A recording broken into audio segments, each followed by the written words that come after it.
what he missed, man. There you go. There you go. So this morning we are talking about wild things. So welcome everybody. Thought I'd just lead in with that, seeing as Lee asked me for a song. So Lee, hope that was appropriate. Okay, so wild things. Lee, we are talking about wild things. I'm going to hand it over to you. I got a lovely email from Alison North, who was one of the speakers on the trail running summit, the Tales of Trails summit. And she said to me what you told us, Edward, that her hashtag, she said, I'm now forever known as hashtag wild woman. And so I think it's a badge of honor, and if you are 70 years old and you can do hashtag wild woman, then I mean, all credit to you. And so she's become my hero. So I definitely want to follow in those footsteps. And I think it comes from, playing it safe. So much of my life, the story of the goody two shoes head girl, always following the rules, and I am made that way. I am wired I'm not a Trevor or even an Edward or maybe, I don't know if you, Tabitha, if you like that, that, you go wild, it's part of you.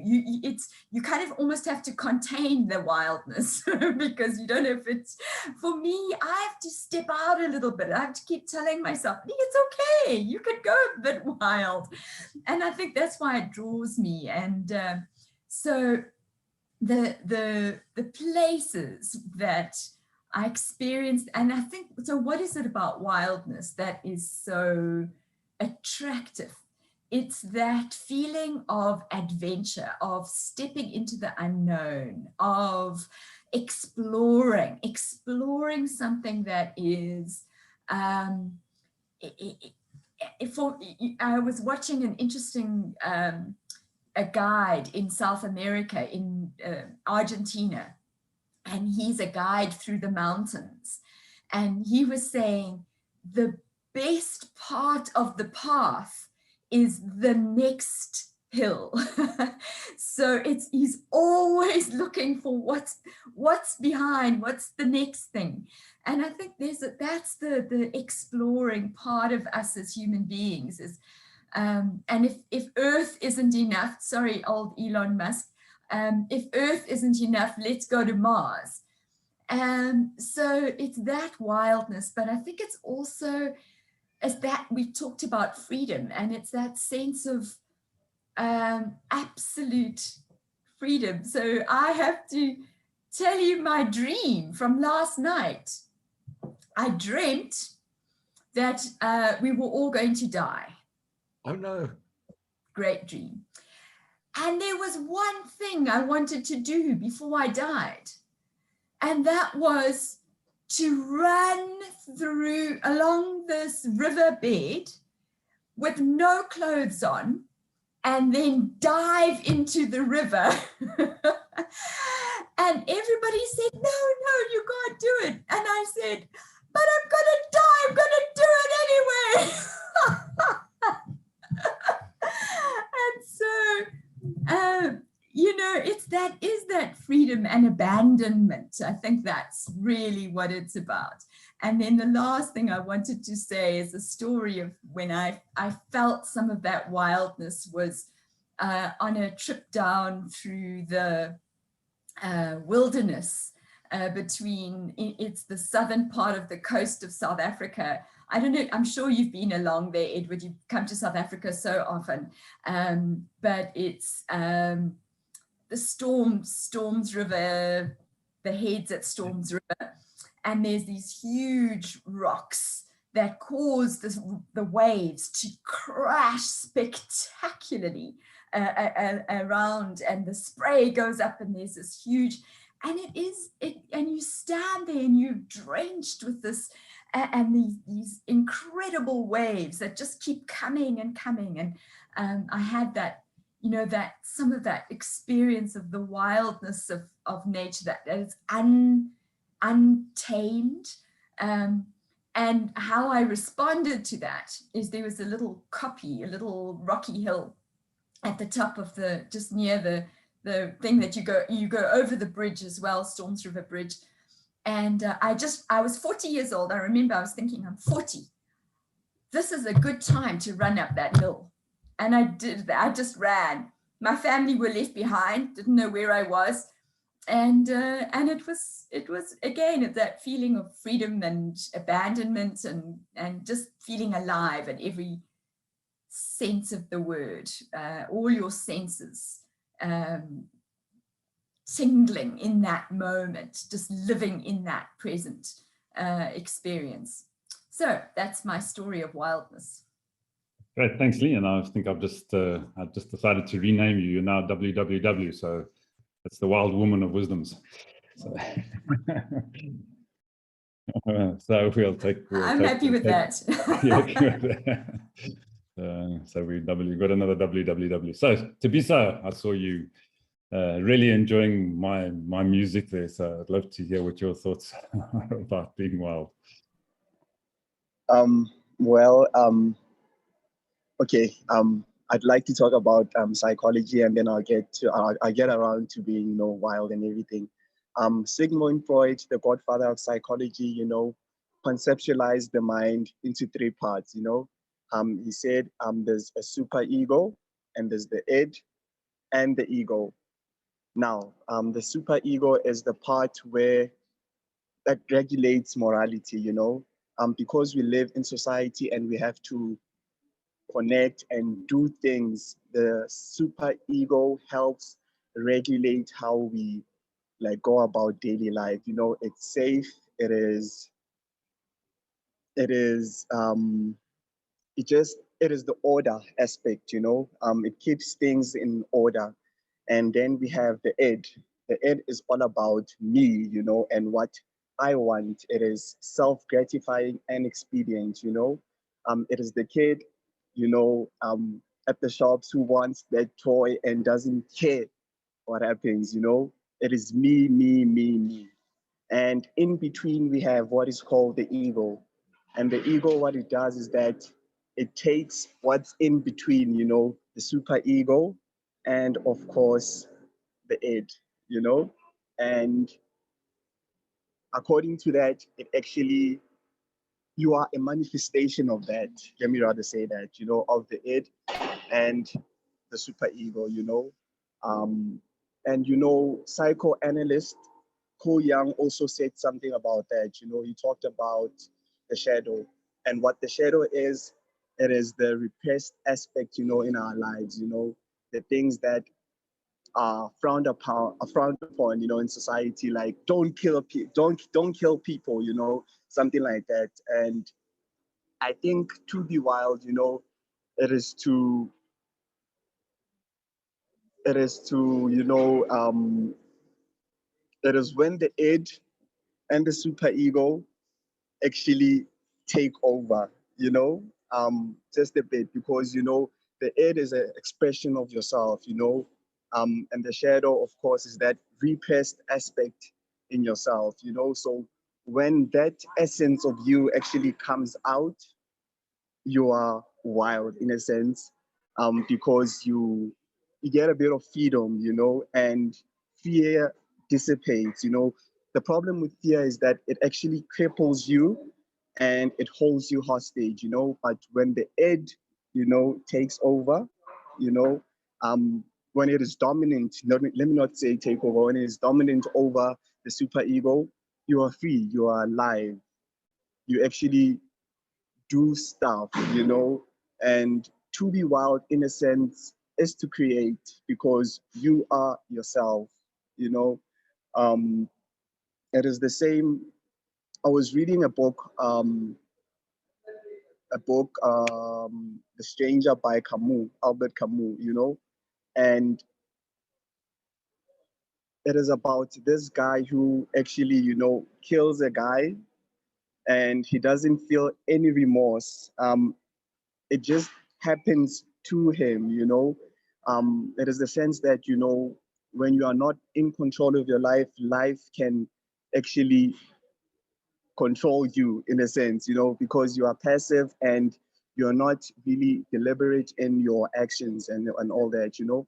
I think what happened to the main character in Albert Camus's, you know, book is that the super ego was actually dominant, you know, and at the moment when he actually killed the guy, that's when the id took over, you know, the shadow, the dangerous part of our subconscious mind, you know, it actually took over and he ended up killing the guy, you know.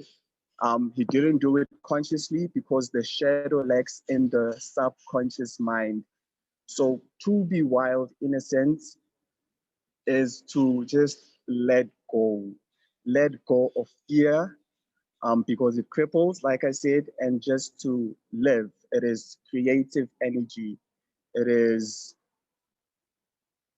being free, you know, being free to create. Um, I think that's all I can say about today. Yeah, thank you, Ivan. Thank you, Dr. Shingungwenya. Yeah, I think we have to call you doctor from now on. So, yeah, all right. So, Ed, your thoughts on being wild? Yeah, it's really interesting. When Lee mentioned the subject wild, like you, I thought of Wild Thing. That's the first thing I thought about, that music. And then when you played that music, and I hadn't thought about it until you played it just now, it reminded me of a wild woman I was in love with, a lady called Kieran from Ireland. And of course, it was never going anywhere because she was wild and free and was not interested in anyone. But I pursued her like crazy, but it never got anywhere. Who knows what would happen if it did, you know, but never mind. So yeah, that was really powerful, that piece of music, because it did bring back those memories of this wild, wild woman. And I can picture her, and she had this amazing black hair that was like, I don't know if you know a cartoon character called Crystal Tips, but she had this really sort of big black frizzy hair. And yeah, so anyhow, less of that before I get into trouble. I have done, except for taking my clothes off, I did that at a different time and run. I have done what Lee did in her dream. In the Kalahari, one year, I was with a lady called Kim Van Ketz, and we were going along and we came to the Orange River, and she said, I have just got to swim in there. So we stripped down to our underwear, jumped in the river and swam in the Orange River, you know. And at that time, that was quite a change for me, because I was still on my journey to being free, I think. And in my mind, I was going to Carolina. No, sorry, that's a different song. In my mind, I was in a race and I should be making progress, not losing time. And Kim said, this is too big an opportunity to miss. When do you get a chance to swim in the Orange River? And that's, I think, when I broke free, to realize, yeah, okay, just because you happen to be in a race doesn't mean to say you can don't have to stop and smell the roses, or in Lee's case, smell rubbish coffee. So yeah, that was, and then I found it really hard to get a grip on this subject. So I went to my dictionary, which I normally do in times of trouble. Wild, of an animal or plant in its original natural state, not domesticated or cultivated. Well, that's not me, because I'm cultivated. You can take me to a posh dinner and I know which cutlery to use. So I looked at the next definition, not civilized, barbarous. And that means coarse or unrefined. Well, that doesn't really suit me. Well, maybe a bit. Of scenery, having a conspicuously desolate appearance. Maybe that's me. Or 4, unrestrained, disorderly. Yeah, that's a bit like my desk. Tempestuous, I said, as in a wild night out. That's definitely not me, a wild night out. A couple of beers now and I'm done for. Excited, frantic, wild with excitement, getting close, and infuriated. So I thought, yeah, okay, because I'm wild. I'm you know, well, some of the things Trevor says really makes me wild. So I thought about that. That's interesting, isn't it? But the thing that really got me there was in its original natural state. And that's why I like being in the wild, because I like to see things as they're supposed to be, not as they've been manufactured. And I think when I was young, I used to like things that were neat and tidy and nice. So for a piece of furniture to be nice, it had to be highly polished, you know, classical lines. Perhaps for a garden to be nice, it had to have neat lawns, neat flower beds, all the colours matching up and all that sort of stuff. And I hate to say it, for a woman to be attractive, she needed to be sort of my view of a supermodel. Now, actually, I find it much more attractive, the flaws and the personality.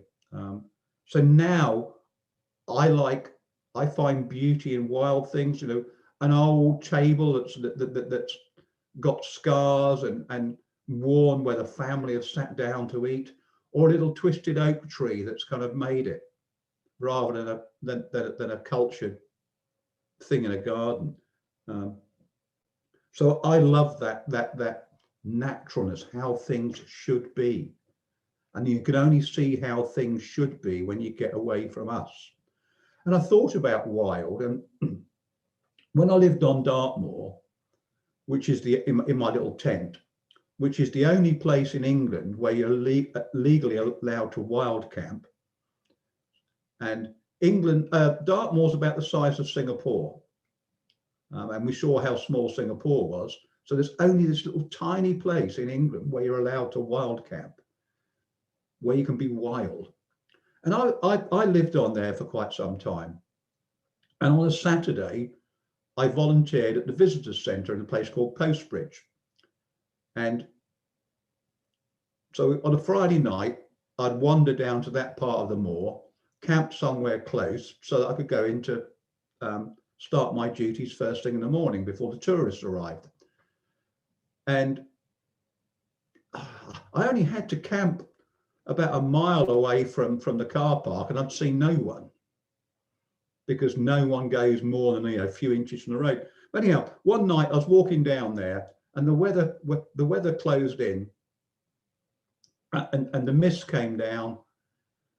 It started to rain a bit. It got cold, and I thought, okay, no, I won't go to the really nice place I was going to camp by the river and all that sort of stuff, because this is miserable.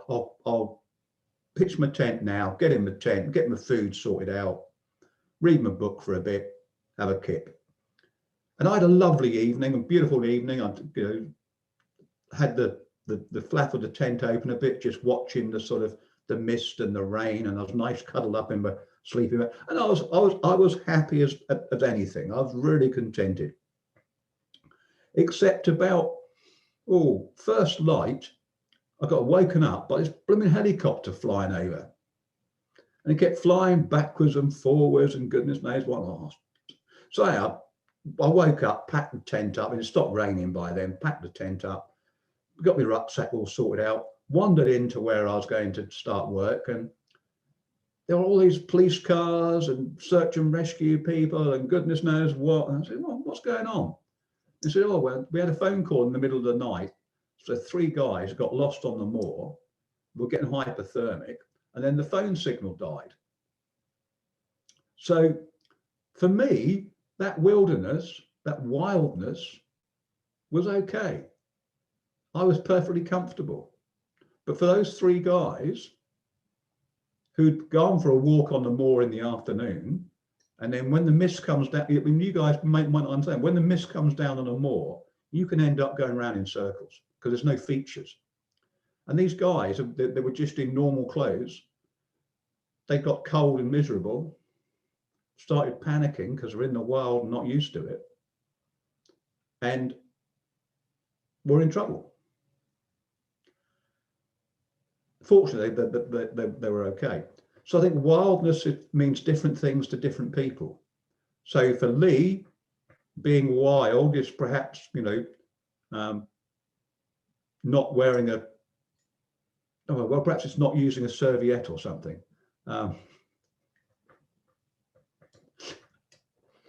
Whereas for me, being wild is actually drinking out of the stream, you know, or whatever. So yeah, that's big. And of course, today is Earth Day. It's the one day we're supposed to think about the Earth. I think about the Earth 365 days of the year. And when I was born, and I know you're now thinking of the late 60s, but believe me, I was born in 1954. 64% of the world was classified as wilderness. So, and wilderness, there's all sorts of definitions. I mean, you can argue about the definition until you're blue in the face, but the figures I'm going to use a consistent definition of wilderness. So whether it's, you know, and what it means is areas that are not substantially affected by man.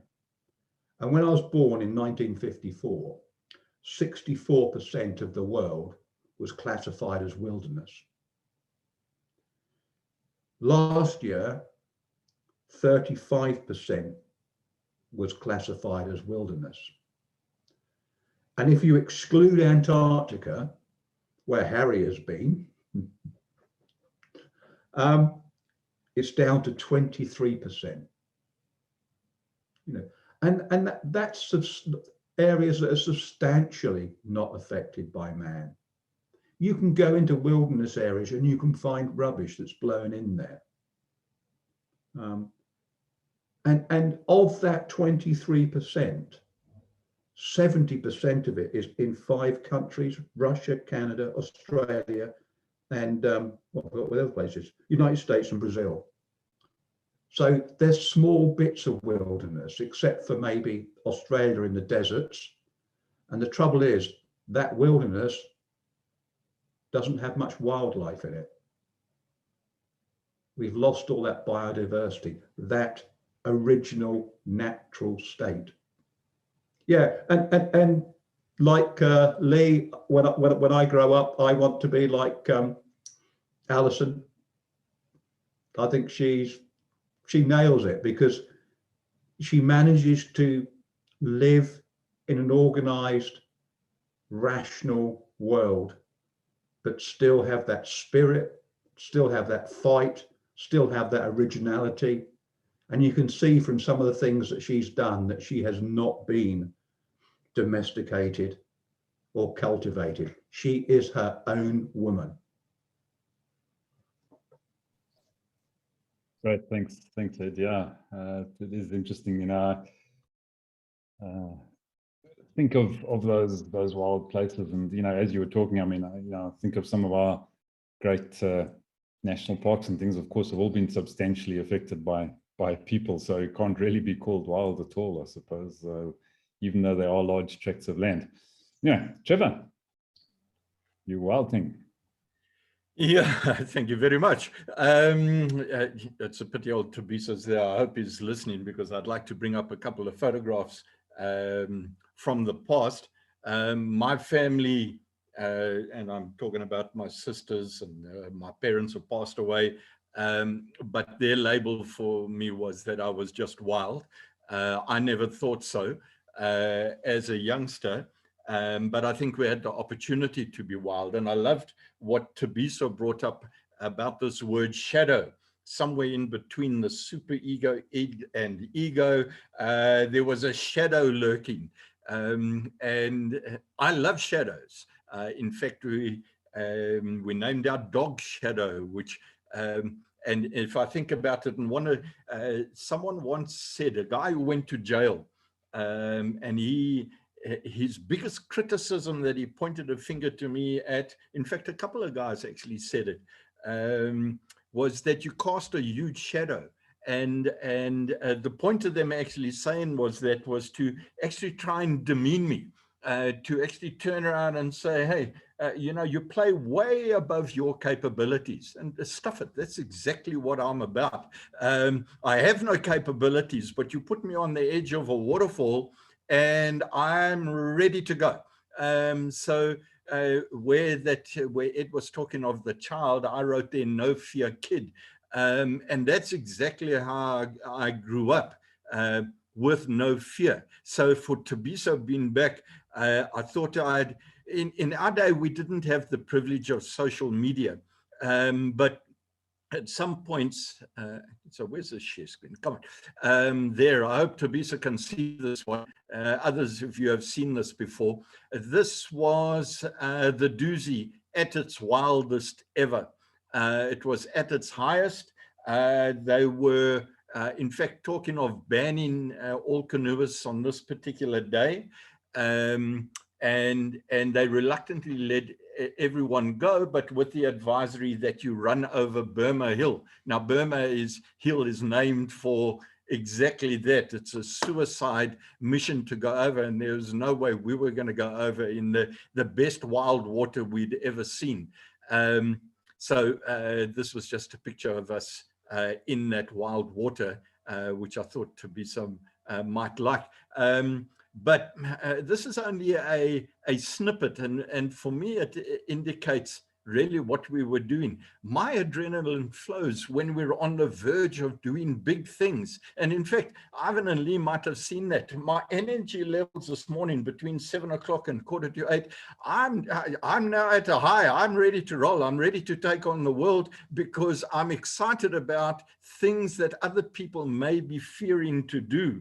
That we're going to be doing in a project in that Wisdom's Global Leadership Masterclass. So I'm excited about going over the waterfall and doing big things. I wonder if there's something else I can show you here. Yeah, is Thabiso around? That's just another, this is a small weir, but what we could never understand is that people ran around this thing and they lost. But not seeing your second picture.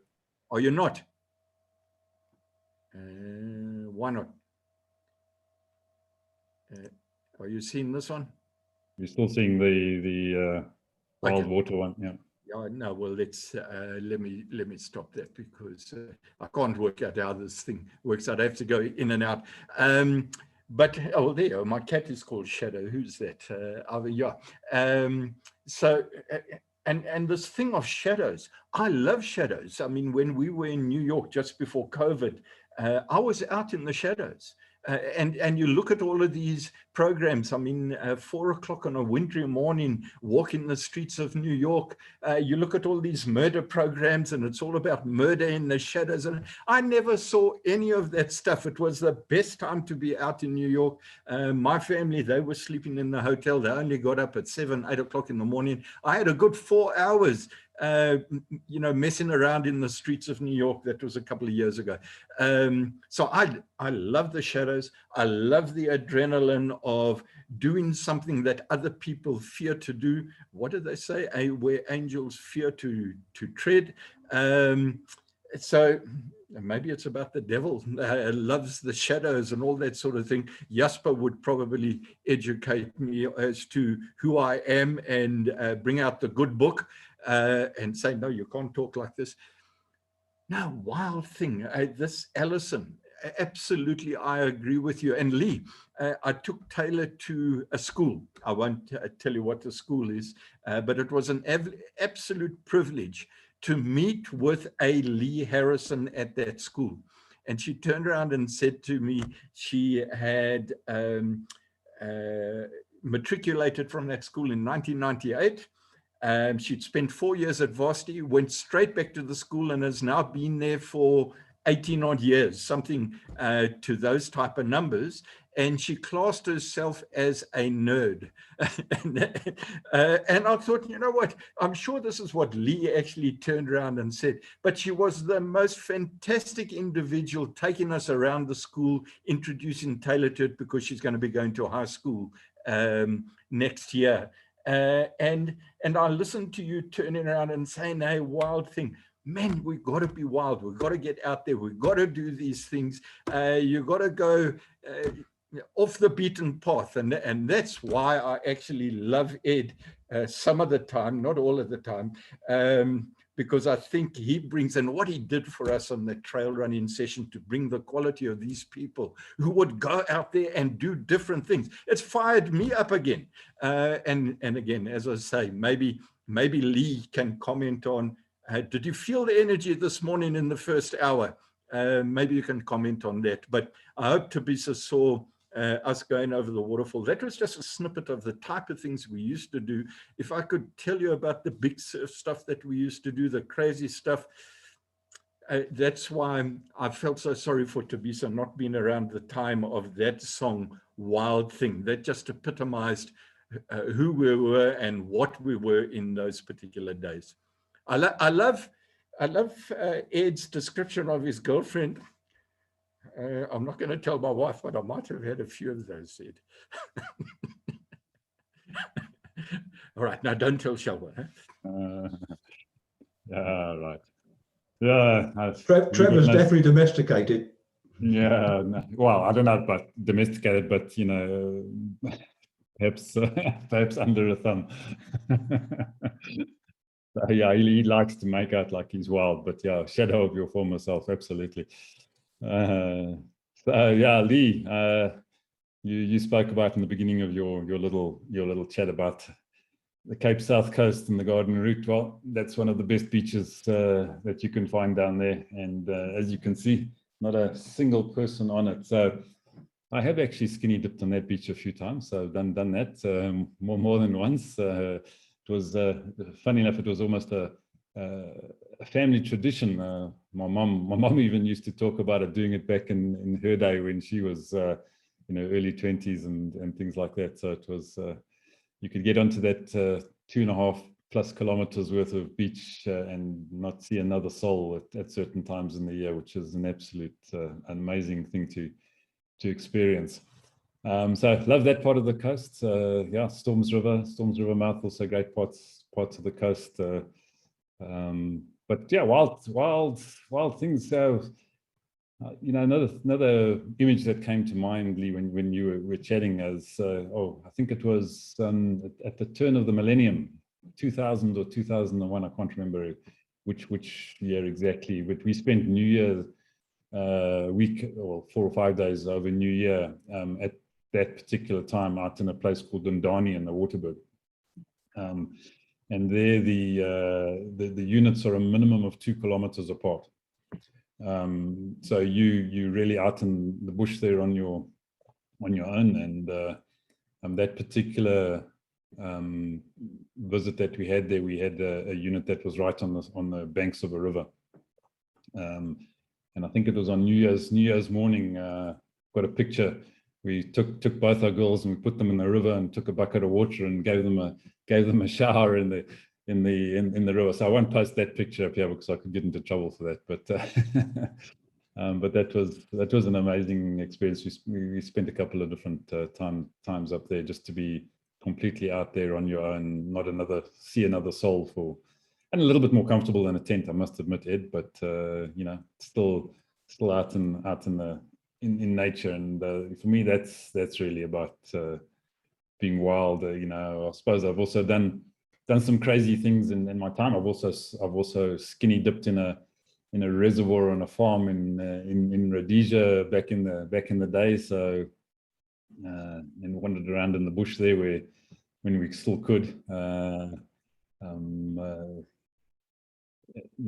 That was some amazing times, just getting out onto the farm. And the last time we went there and then came back, it was fairly shortly after that there were some security incidents in those areas as well. So yeah, it was a sad thing to lose that freedom. I mean, we spoke about freedom, and I think that's what it really is about for me, is just being the freedom to be yourself, to do what you want to do, and just to live in that moment. And for me, that is definitely either on a beach like this or in the bush. So yeah, love those elements. Anyway, that has taken us scooting past the bottom of the hour. So Lee, any thoughts, or anybody, suggestions for tomorrow? Yes, Ed. I know I keep suggesting stuff and I keep thinking I shouldn't because I get in trouble. But if you remember, Harry's story started off with someone saying to him, why don't you run the Berlin Marathon? And you think back to Kim's story, which ended things off, was a friend of hers said, why don't we do this triathlon to raise money for charity? And I think if you listen to all the other stories, it was the same. And I just wondered if we could talk about the person who made us do something. Who was it that said to us, go and do that? If that makes any sense. Okay, so an influencer or an influence in your life. Okay, all right. A significant influence, I suppose, you know, not someone who said, a significant influence. not someone that posted on Instagram. Yeah, yeah. So I see Tobias' eyes rolling there. His thoughts are going already. So, all right, folks. Thanks so much. Wonderful chat again this morning, and look forward to being influenced or hearing about your stories of influence tomorrow. But try not to be influenced too much. And see us tomorrow morning. Have a good one. Cheers, man.